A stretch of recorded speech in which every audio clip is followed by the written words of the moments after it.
Hey all, Tony Bing here. Hello and welcome to another news update video for Marvel Strike Force. Now, it seems that Foxnet potentially have heard that I've almost finished my in-depth reviews, because just as I was about to kick back and relax for another bit, it looks like we may be getting a new character in the game soon, and this character has been added just to the bottom of the roster screen. So let's bring him up and see who it is.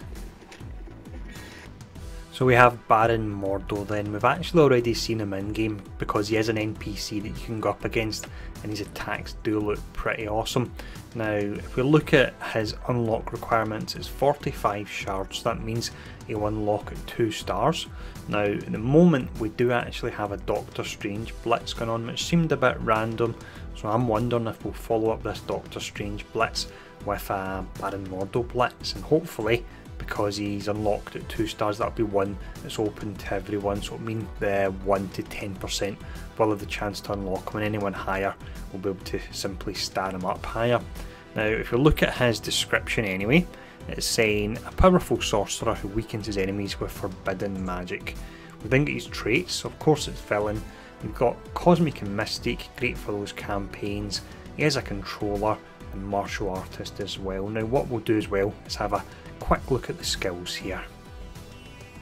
So all this information then is available on msf.gg, which is a fantastic site, and I've double checked it and it does match up with what's in game. The only difference is in game at the moment we can only see up to level 6, whereas we can see up to level 7 for the active skills and level 5 for the passive here. So we'll very quickly run over the skills. I won't spend too long because once he does come out, and I fingers crossed get him unlocked, I will be looking to do an in-depth review for him, of course. Now you look at his basic Arcane Scourge, so attack primary target for 220% damage and apply 1 to 2 random negative effects. That's really nice. There's not a massive amount of random negative effects in the game, and all of them are really quite powerful. You've got Bleed, which takes off a good chunk of health. That means you've got the option of applying defense down or even offense down, which could be really useful.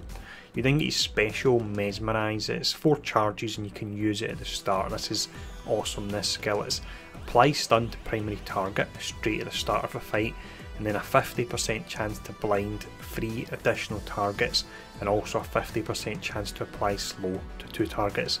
Absolutely love the look of that. Next up for the ultimate is Demons of Denak. This is, let's see, it's 5 turns to charge. Again, you can use it at the start of a fight if you do want.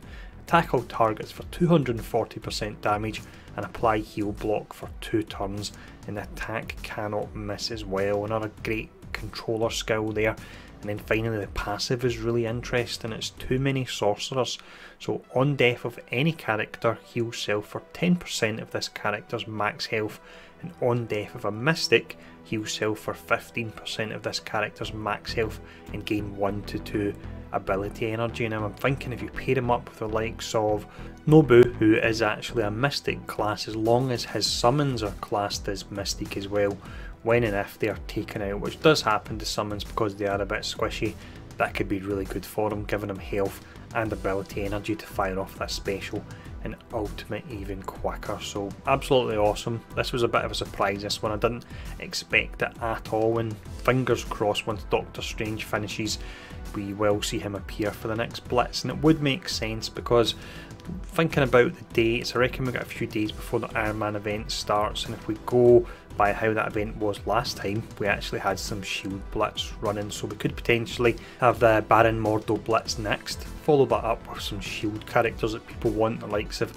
Captain America and Black Widow, and then fingers crossed not long after that we'll actually be into the season when Ant-Man and Wasp is released in the cinema as well, so hopefully it won't be too long to see them. And actually, when I think about all this, I don't think I will be getting much of a break from the in-depth reviews after all. So let me know in the comments below if you're excited after seeing his kit, and as always, thanks for tuning in, and I'll see you all again soon.